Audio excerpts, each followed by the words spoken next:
My name is Adina Salmonson, and I am pitch hitting as your announcer tonight.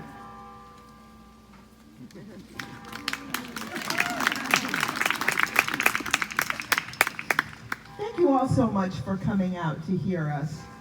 We appreciate your support all summer long. It is heartwarming to witness the love Castine has for its hometown team. The Castine Town Band has just performed Flourish for Wind Band under the baton of our conductor, Silas Yates.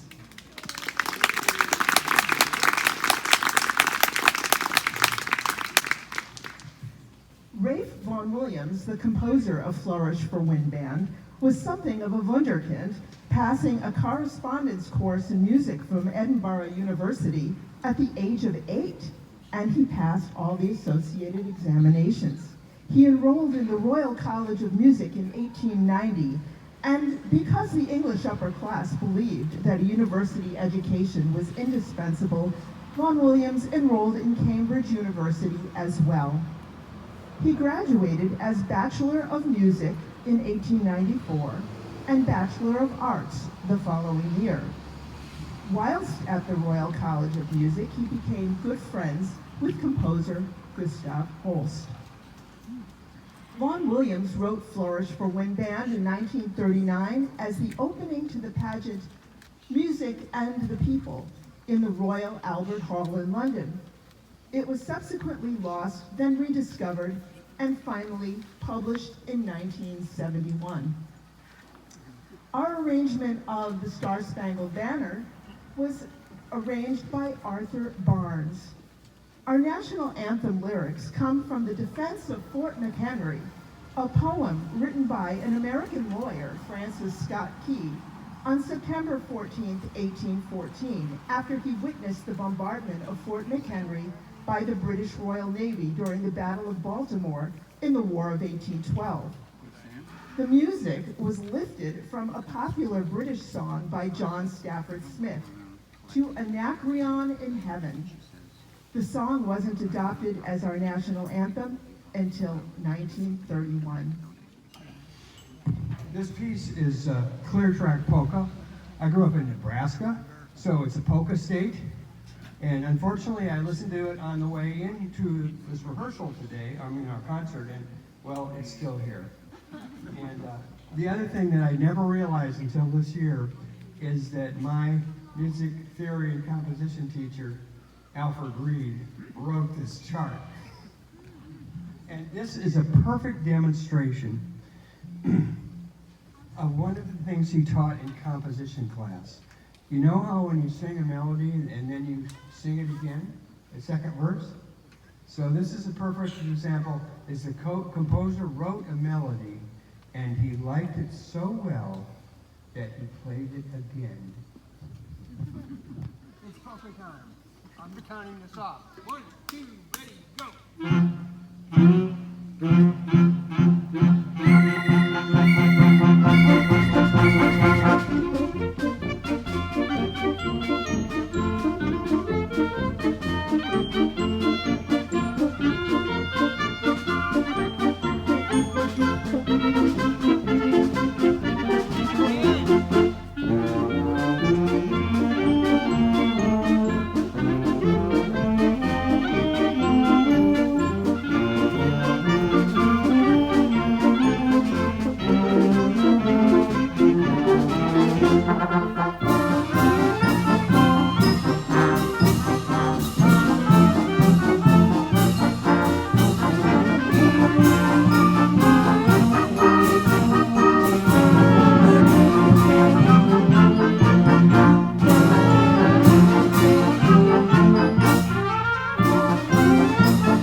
That was fun.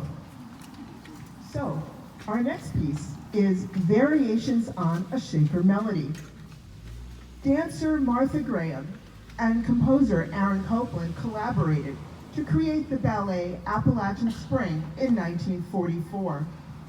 The Shaker tune Simple Gifts appears in many places throughout this 8-movement work. In 1945, Copland extracted a suite for orchestra from the ballet called Appalachian Spring. Between 1945 and 2012, there were several versions of this suite, arranged for various types of groups. Copland's variation on a Shaker melody for band was copyrighted in 1960.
In 1990, Tina LaFerriere, director of the Eagle Band of Mount Dora Middle School in Mount Dora, Florida, commissioned this piece from composer Robert Sheldon.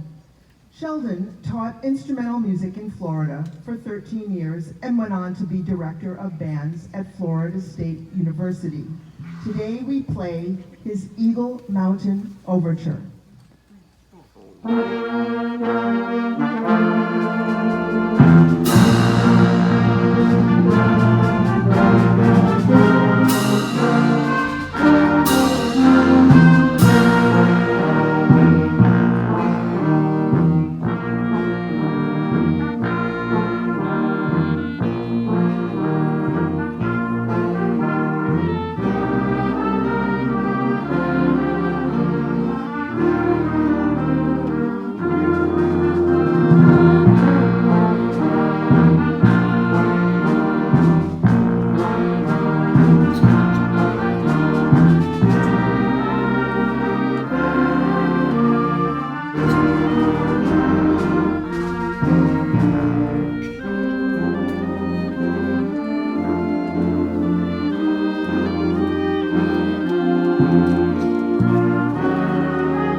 iconic British composer who, in addition to being friends with Ralph Vaughan Williams, became interested in folk music and wrote many pieces based on folk tunes.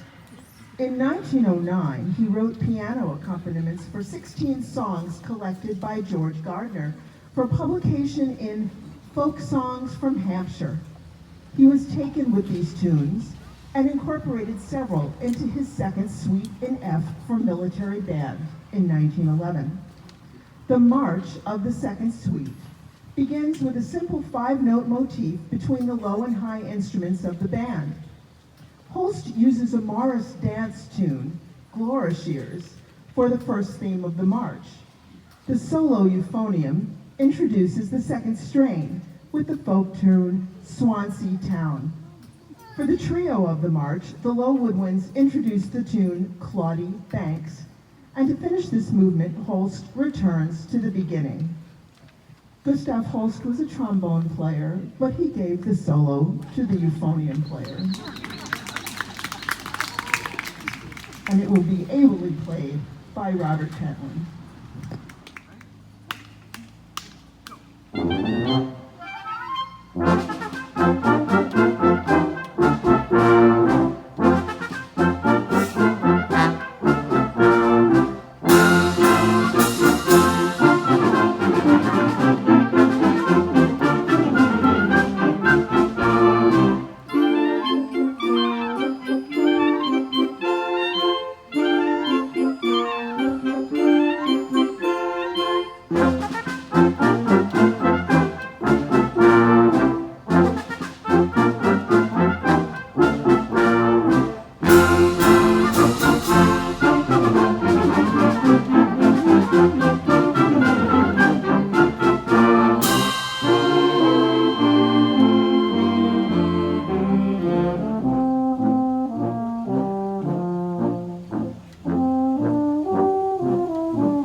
those standards of the band literature that we don't actually get to play that often. It's a wonderful tune. Atlantis, the Lost Continent. Atlantis, the Lost Continent was a 1961 movie about ancient Greece and the mythical lost continent of Atlantis. Russell Garcia wrote the score for the movie. Russell Garcia had an extensive career as a trumpet player, composer, arranger, songwriter, and band leader prior to his film and TV career. The first mention of Atlantis in ancient texts comes from the Greek philosopher Plato in his dialogues Timaeus and Critias, which he wrote about 360 BCE. Plato wrote that Atlantis was once a powerful civilization located near the Straits of Gibraltar. But the gods sent earthquakes to destroy the island nation when its people became greedy and proud. Listen and hear the drama of a doomed city come alive under the baton of Silas Yates.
actually taken the information that Plato left in his writings and have actually sent little mini subs and so forth down to see if they could find Atlantis.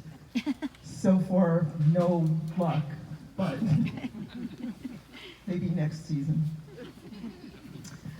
My Fair Lady is based on George Bernard Shaw's Pygmalion. My Fair Lady is a musical about a Cockney flower girl who takes speech lessons from Professor Henry Higgins so she can pass as a lady. Higgins takes credit for Eliza's success, but she realizes that she can now be independent and no longer needs him. Professor Higgins, for all his patronizing pride, realizes that he may be falling in love with a former Cockney maiden turned into a lovely lady. The musical's Broadway production was a smash hit, setting a new record for the longest run of any major musical theater production in history to that time. While most people have images of Rex Harrison and Audrey Hepburn in the starring roles courtesy of the movie, Julie Andrews played the role on Broadway. In 1964, the movie producer Jack Warner wanted a known actress to play Eliza, not a Broadway lady unknown to film audiences. He chose Audrey Hepburn for the part. Ironically, a year later, Julie Andrews would replace Mary Martin as Maria in the film version of Sound of Music and became internationally famous. In 1966, The Sound of Music had become the highest grossing film of all time. John Moss wrote this arrangement of selections from My Fair Lady.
The Bethlehem Central School District Band Festival in Del Mar, New York, commissioned Fantasy on Yankee Doodle in 1994.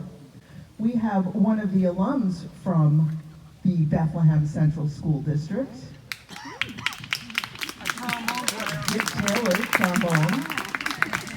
And it was his teacher, in fact, who commissioned it. Yeah, very interesting. So Mark Williams, an American composer and band director, conducted the first performance in March of 1995. An English Army surgeon, Dr. Richard Shuckburgh, wrote the words to Yankee Doodle in 1755. The song made fun of the relatively untrained American soldiers during the French and Indian War. A Johnny was an American soldier. The early Dutch settlers of New York called Johnny Yankee. Yankee. Doodle meant a simple, foolish person. A macaroni, in the slang of the day, meant a well-dressed man. They made fun of the Johnnies, thinking that they could stick a feather in their hats and thus feel themselves well-dressed. The American soldiers liked the song and often sang it on their way into battle during the Revolutionary War, and they sang it at the British surrender at Yorktown. Mark Williams was an American composer and band director.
We will leave you with our customary closer, America the Beautiful.